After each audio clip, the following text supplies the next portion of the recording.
निगम के नतीजों से कांग्रेस खुश, बीजेपी मायूस।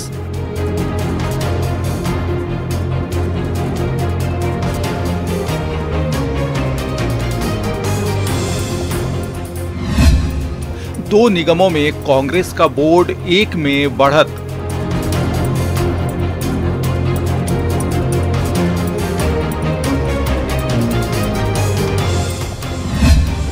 शहरी मतदाताओं पर बीजेपी की पकड़ ढीली।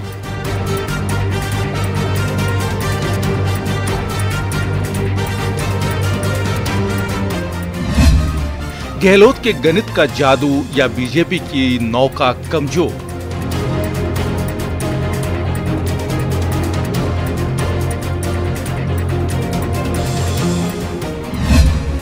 पिछली बार 100% तो इस बार हुई गिरावट।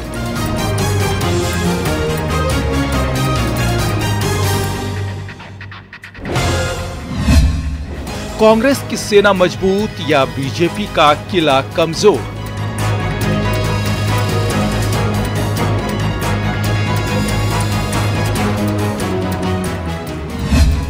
आखिर क्यों मुरझाया कमल?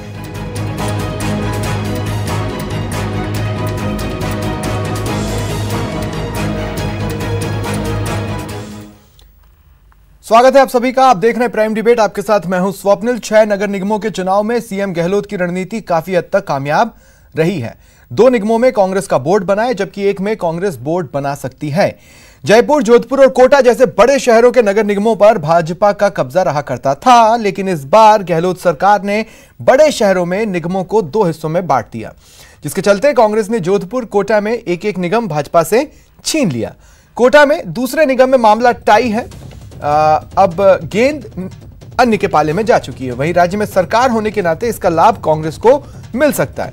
वहीं बीजेपी जयपुर ग्रेटर और जोधपुर दक्षिण में बोर्ड बनाने में सफल रही है। सवाल उठता है, बीजेपी का ग्राफ क्यों गिरा? कई और भी सवाल है, पहले जान लें प्राइम डिबेट के प्राइम सवाल। सवाल नंबर 1, ये जो मैंडेट है इसके मायने क्या है? ये मैंडेट आखिर कहता क्या है? राजनीतिक दल इस मैंडेट को अपने अपने तरीके से डिफाइन जरूर कर रहे हैं, लेकिन विश्लेषकों की नजर में ये मैंडेट क्या कह रहा है, क्या इशारा है इसमें, ये जानने की कोशिश करेंगे। सवाल नंबर 2, परिसीमन हुआ। बीजेपी ने परिसीमन को लेकर निशाना भी साधा। कांग्रेस परिसीमन पर बैकफुट पर खड़ी होकर जवाब भी देती नजर आई, लेकिन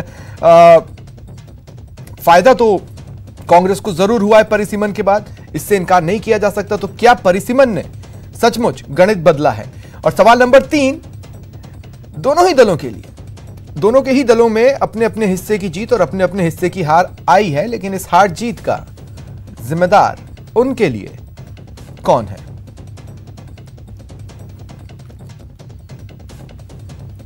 और आज प्राइम डिबेट में जो मेरे साथ गेस्ट पैनल है, जितेंद्र श्रीमाली जी, बीजेपी पार्षद ज्योति खंडेलवाल जी, कांग्रेस नेता, और अर्चना शर्मा जी, वरिष्ठ पत्रकार हैं। आप तीनों का स्वागत करता हूं न्यूज 18 राजस्थान पर।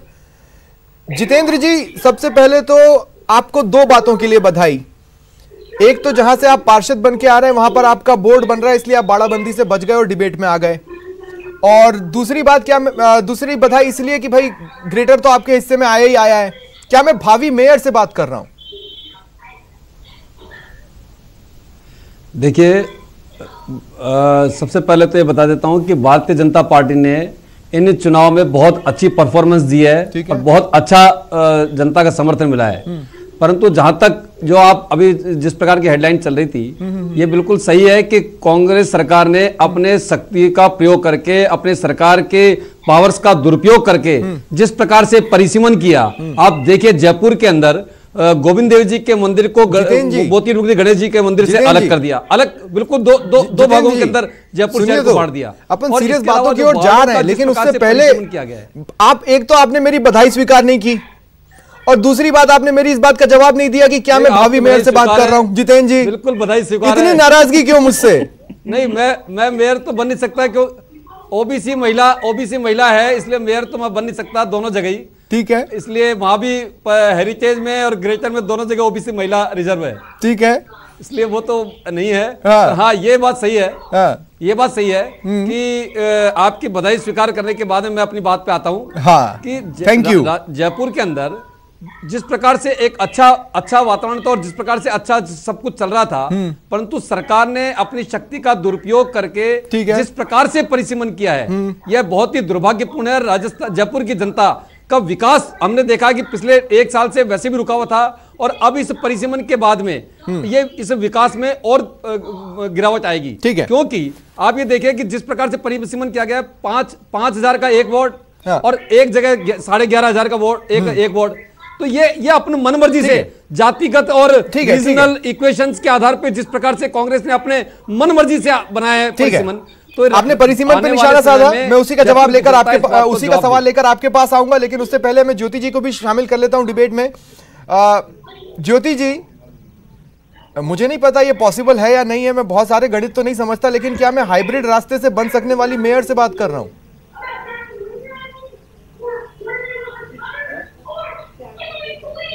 मुझे आपकी आवाज तो बहुत क्लियर सुनाई नहीं दे रही है, लेकिन मुझे जितेंद्र श्रीमाली जी की जो आवाज थी बहुत बिल्कुल साफ सुनाई दे रही थी। जितेंद्र श्रीमाली जी को मेरी ओर से भी बहुत बहुत आवाज ज्यादा क्लियर आनी चाहिए। मैं अपनी टीम से बोलूंगा कि भाई सवाल पूछने वालों की आवाज ज्योति जी तक पहुंचाने की व्यवस्था करें, क्योंकि ये तो डिबेट का प्रोग्राम है, इसमें सवाल तो मेरे होने चाहिए। बिल्कुल।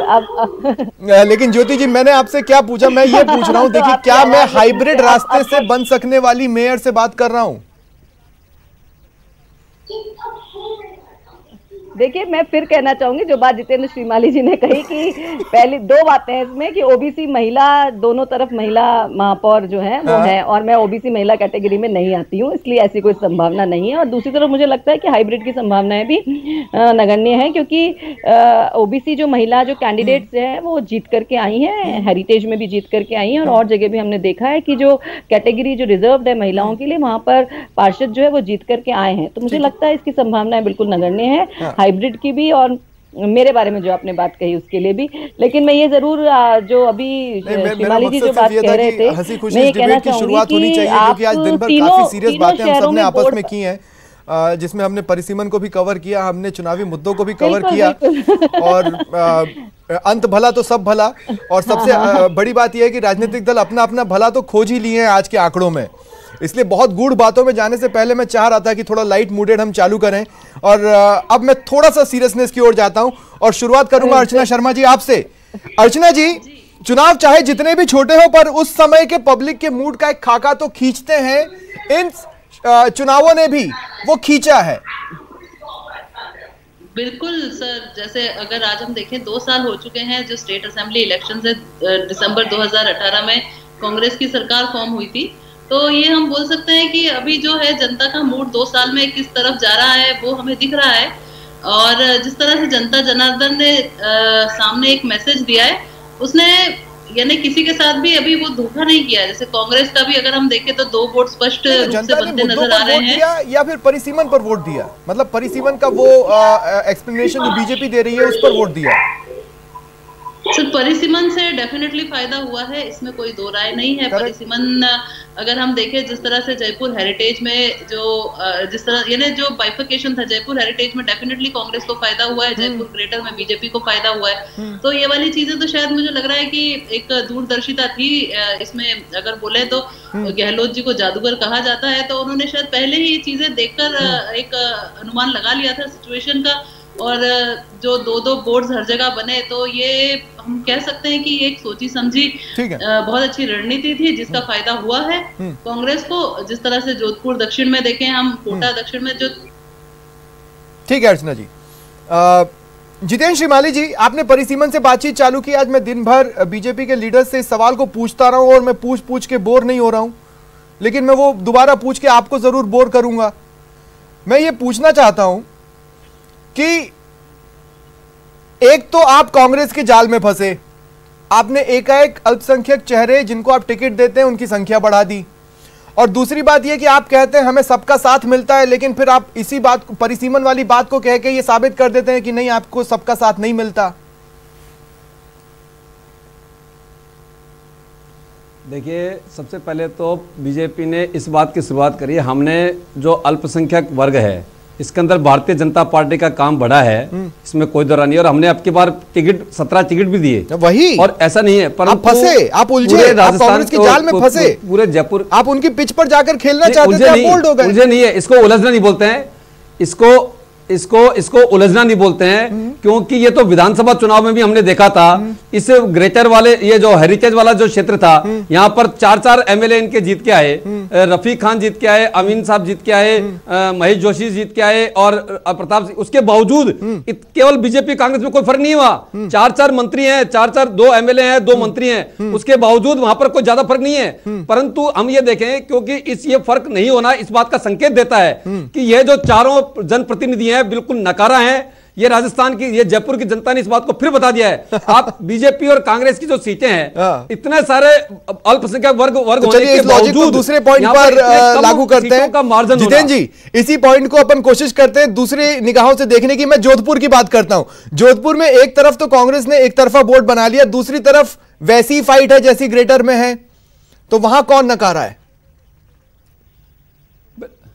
देखिए, मैं वही कह रहा हूं कि पूरे राज्य, ये तीनों जगह पर जिस प्रकार से परिसीमन किया गया है, ये जातिगत और रीजनल इक्वेशंस को ध्यान में रख करके कांग्रेस ने जिस प्रकार से रचना रची है, ये उसका परिणाम है। और सबसे महत्वपूर्ण बात यह है कि इसके कारण से कि आप ये देखिए कि 4,500-5 हजार का एक वार्ड, एक जगह 11,000 का, 11,500 का, 12,000 का वोट, ये केवल अपने मनमर्जी की जो चलाई है, ये इनके प्रकार केवल अपना बोर्ड बनाना है, छल कपट द्वारा और अपनी शक्ति का दुरुपयोग करके जो क्या है, राजस्थान की जनता इस बात को देख रही है। ठीक है ज्योति जी, देखिए हाथ कंगन को आरसी क्या वाली बात है, ये दिख तो रहा है कि परिसीमन का फायदा कांग्रेस को पहुंचा है। अब आप उसे अपनी रणनीति माने या ना माने, अपना स्मार्ट मूव माने या ना माने, जबकि वो सोलली आप पर डिपेंड करता है ना। लेकिन आपकी जीत में मंच तो परिसीमन लूट गया।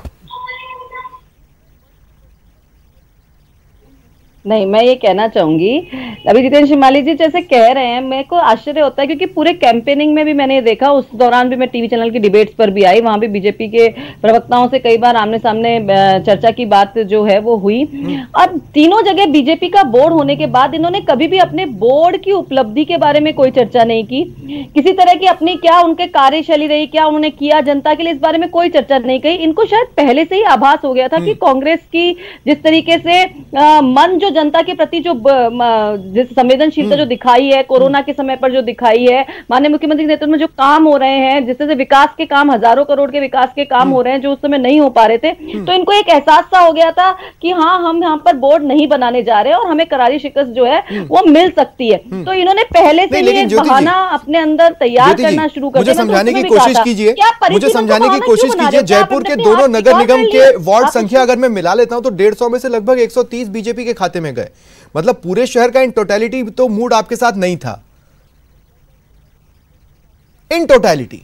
देखिए, ऐसा नहीं हो सकता। आप नगर निगम सेपरेट है, मैं मान रहा हूं कि अगर एक नगर निगम होता तो स्थितियां डिफरेंट होती, इतने वार्ड भी की संख्या भी नहीं बढ़ती और उसमें स्थिति अलग होती। लेकिन अगर अभी हम देख रहे हैं तो एक जगह बीजेपी के हाथ से वो बोर्ड जो है, जो हमेशा से वो ये मानते चल रहे थे कि हमारा ही जयपुर में बोर्ड बन सकता है, जयपुर को वो अपना एक गढ़ सा मानते आ रहे थे, उसमें उनको ये बात को जताया है कि आपने केवल पिछले 5 सालों में एक मेयर बदलने का काम किया है, आपने जनता की राहत के लिए कोई काम नहीं किया। उसका एक मैसेज और सीधे कांग्रेस ने जो राहत पहुंचाई उसका मैसेज दिया है। जहां तक ग्रेटर की बात है, जहां इनको बहुमत मिला है, मैं उसके लिए जरूर ये कहना चाहूंगी कि वहां पर आप खुद देख रहे हैं कि विधानसभा में भी हमको एक बहुत बड़ी हार का जो है वो सामना करना पड़ा था और वहां के जो विधायक है वो जो गैप जो था वो वोटों का काफी बड़ा था। लेकिन अगर अभी हम देखते हैं तो कितने वार्डों में कांग्रेस और बीजेपी की बहुत कड़ी टक्कर रही है। ऐसे ही अगर ये कोटा की बात करते हैं तो कोटा में आप देखिए बीजेपी जो बोल रही कि परिसीमन का फायदा एक जगह हमको मिला तो दूसरी जगह आपको मिलना चाहिए था, वहां पर आपकी हालत देखिए।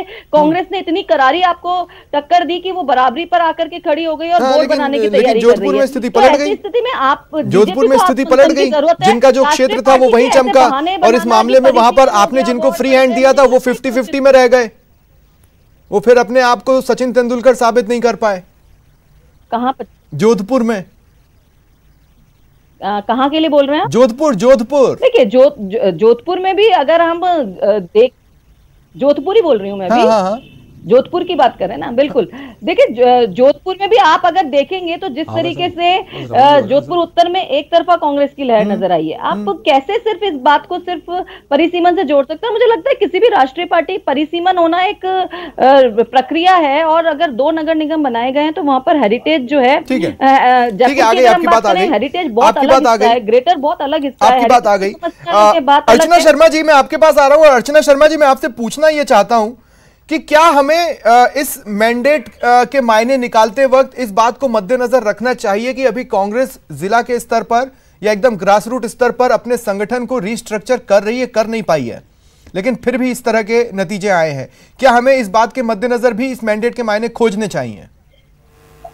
बिल्कुल सर, ये तो चीज सामने दिख रही है कि कांग्रेस को ग्रासरूट लेवल पे अभी अपनी पहुंच और मजबूत करनी है, क्योंकि अगर हम देखें जोधपुर में जिस तरह से देखें एक बोर्ड 50-50 जो भी आपने बात की है वहां पर दिख रहा है। जयपुर में भी अगर हम देखें तो जयपुर में जिस तरह से कांग्रेस के दावे थे वो खोखले साबित हुए हैं, क्योंकि जयपुर में बीजेपी माइलेज लेती हुई नजर आई है। हाँ, कोटा में जरूर अगर दिख रहा है तो शांति धारीवाल जी को क्रेडिट देना चाहिए। जिस तरह से कोटा में दक्षिण में तो एकदम 1-on-1 जो टक्कर हो रही है, और बाकी जो दूसरा वाला बोर्ड है वहां पर कांग्रेस को जो माइलेज मिला है वहां पर अच्छा है। लेकिन हर तरफ से देखें, जिस तरह से गोविंद डोटासरा जी 1 मैन आर्मी थे, जिस तरह से उन्होंने सारी चीजें बैटल की अकेले रहकर, और मुझे लगता है कांग्रेस संगठन को और मजबूत होने की जरूरत है, जिससे कि कांग्रेस एज अ पार्टी और स्ट्रॉन्ग बनकर उभरे।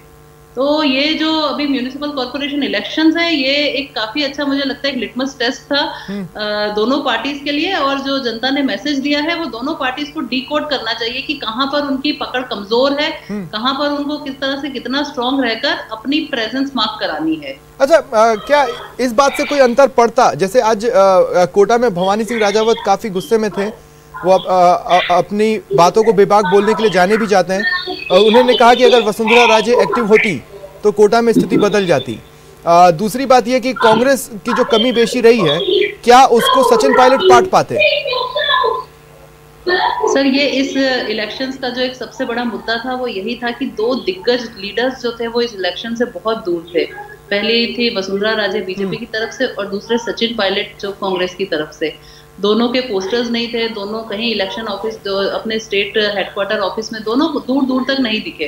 तो एक कमी जो होती है, दिग्गज नेताओं की कमी तो खलती है, वो कोई भी ऑर्गेनाइजेशन क्यों ना हो। तो सचिन पायलट जो 6 साल पीसीसी चीफ रहे हैं, उनकी जो पकड़ थी कांग्रेस में काफी मजबूत थी, और हो सकता है कि चीजें अगर जयपुर की ही बात करें, मुझे लगता है चीजें अलग हो सकती थी। और सिमिलरली अगर हम बात करें वसुंधरा जी की, तो वसुंधरा जी 2 बार सीएम रह चुकी हैं राजस्थान की, और रणनीति समझती हैं वो स्टेट की, किधर से कहां पर क्या गठजोड़ करना है। तो मुझे लगता है हाँ, डेफिनेटली चीजें अलग, ज्योति जी अलग होते हैं। ज्योति जी, इन नतीजों का मतलब ये नहीं है कि प्रदेश में इश्यूज नहीं है। पॉइंट नंबर 1, इश्यूज हैं, और अगर सजग सरकार है तो उन्हें दिख भी जाएंगे। दूसरी बात यह कि आप संगठन में देरी करके दरअसल अपने पांव पर कुल्हाड़ी मारेंगी, क्योंकि अगर बिना संगठन के इस तरह के नतीजे आ सकते हैं, तो अगर आपके लोग एक्टिव होते तो शायद ये थोड़ा और बेहतर हो सकता था। तो ये जो आप देरी करते हैं ना, उससे फिर लगता है कि कांग्रेस थोड़ी ढीली है। नहीं, देखिए दो बातें हैं। आपने जैसा कहा कि स्टेट में इश्यूज नहीं है, मैं ये तो कह ही नहीं रही हूँ कि इश्यूज नहीं है, क्योंकि अगर हम देखें तो 2.25 साल कांग्रेस की सरकार को आए हुए हैं, और ऐसे में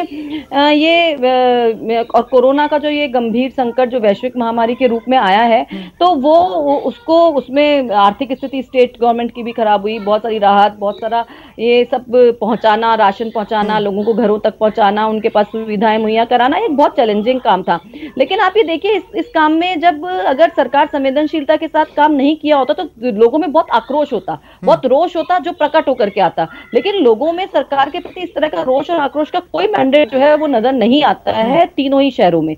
जहां बड़े शहर, जहां पर, और मैं यूं भी कहना चाहूंगी, ग्रामीणों के साथ बहुत सारी परेशानी चलती है और सरकार उनके लिए काम करती है, किसानों के लिए, मजदूरों के लिए। लेकिन शहरी जो लोग हैं वो इस कोरोना जैसी महामारी जिस तरह से परेशान हुए और उस समय सरकार साथ खड़ी रही, तो वो एक बहुत बड़ा प्लस पॉइंट रहा, जिसमें बीजेपी को बहुत शिकस्त जो है वो खानी पड़ी। बीजेपी कितना भी परिसीमन पर आरोप लगा ले, उनको अपना आत्ममंथन और आत्मचिंतन परिवर्तन की जरूरत तो है, क्योंकि उन्होंने जिस तरीके से पूरे टाइम पे उनके टिकटों में अगर आप देखें तो वहां पे बहुत सिरफुटबल चली, उनके कामों की उपलब्धि के बारे में जब भी बात की गई वो नहीं बताए, उनके द्वारा नहीं बताया गया, उनके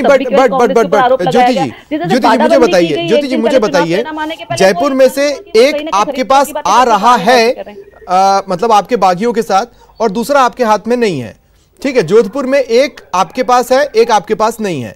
कोटा में एक आपके पास है, दूसरे में सियासत जो रंग दिखाने वाली स्थिति है। क्या सरकार को इतने में ही संतुष्ट हो जाना चाहिए? क्या सरकार की साख इस बात पर नहीं है कि ये 3-3 या 4-2 की जो स्थिति बन रही है ये दरअसल सरकार के लिए असहज स्थिति है? नहीं, मैं आपको एक बात कहना चाहूंगी, जयपुर में अगर आप देखेंगे तो स्थितियां ये हैं कि सरकार किसी की भी रहे हो, लेकिन जयपुर में लगातार बोर्ड बीजेपी का रहा है कंटिन्यूअसली। अगर आप कोटा में भी और जोधपुर में देखेंगे तो पिछला जो बोर्ड था वो बीजेपी का रहा है। तो बीजेपी जहां अपने आप को इतना सुरक्षित महसूस करती थी, जहां इतना गढ़ उनका माना जाता था, वहां पर अगर कांग्रेस ने बहुत अच्छे तरीके से अपनी एंट्री की है, बहुत शानदार तरीके से लोगों का दिल जीतने का काम किया है और दिल जीत करके मत और समर्थन हासिल किया है, तो निश्चित रूप से ये कांग्रेस की बड़ी उपलब्धि है और बीजेपी के लिए बहुत बड़ा झटका है। Archana Sharma ji, closing comment 20 second है मेरे पास। अर्चना जी, हाँ जी, आगे आने वाले समय में होगी क्योंकि हम जनता के साथ जुड़े हैं। क्लोजिंग कमेंट डिबेट पर। सर, क्लोजिंग कमेंट तो यही बोलेंगे कि दो दिग्गज नेताओं की दोनों पार्टीज को कमी हुई है और जो ये इलेक्शंस के रिजल्ट्स आए हैं उससे सामने दिख रहा है कि बीजेपी को और कांग्रेस को दोनों को अभी ग्रास रूट लेवल पे अपने आप को मजबूत करने की बहुत जरूरत है, क्योंकि आगे और 3 साल में अब असेंबली इलेक्शंस हैं, तो इनको जहां पर हो सकता है अपने लूपहोल्स प्लग इन करने की जरूरत होगी अपने ग्रास। ठीक है, चलिए शुक्रिया आप दोनों का, आप सभी का मेरे साथ जुड़ने के लिए। ये था आज का प्राइम डिबेट। नमस्कार।